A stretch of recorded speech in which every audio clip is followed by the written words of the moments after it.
Merci d'abord de le reconnaître, qu'il y a longtemps que nous nous battons.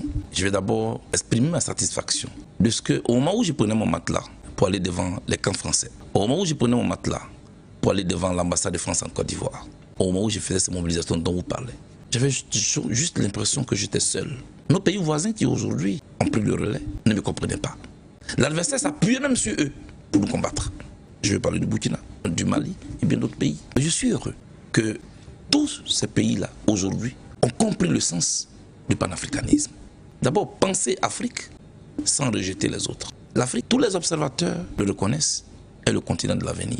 L'Afrique a un sous-sol riche, a un sol riche, a un climat qui varie, propice à toute production. Malheureusement, ce continent est pauvre. Pourquoi? Les autres viennent prendre chez nous pour pouvoir compter ailleurs en puissance.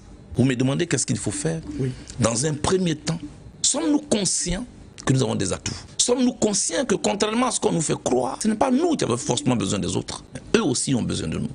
La première des choses qu'on doit savoir, un esprit qui n'est pas révolutionné ne peut pas mener une révolution. Si l'Afrique veut aujourd'hui compter dans le concert des nations, c'est un changement de mentalité. Comment on compétit avec le reste du monde? Comment on arrête d'être un sac au dos? Comment on arrête de toujours tendre la main? À partir de là, on va passer à un autre stade. La mutualisation de nos compétences au niveau africain. Être conscient que nous avons un large marché d'1,4 milliard habitants. Là où l'Europe ne compte que 700 millions, pardon. C'est un marché. Mais est-ce que ce marché a un pouvoir d'achat? Tout dépend maintenant de la vision que nos leaders ont. Qu'est-ce que le Cameroun a comme produit que la Côte d'Ivoire n'a pas? Quels sont les mécanismes d'échange au niveau commercial qu'on établit? Quelles sont les règles communes que nous nous donnons? C'est ce que l'Europe a fait. Elle a compris que face aux géants américains et aux géants chinois, il fallait qu'ils se mettent ensemble, il fallait mutualiser. Aujourd'hui, c'est ce qu'ils ont fait. Moi, pour venir ici, j'ai dû avoir un visa pour venir. C'est pas normal.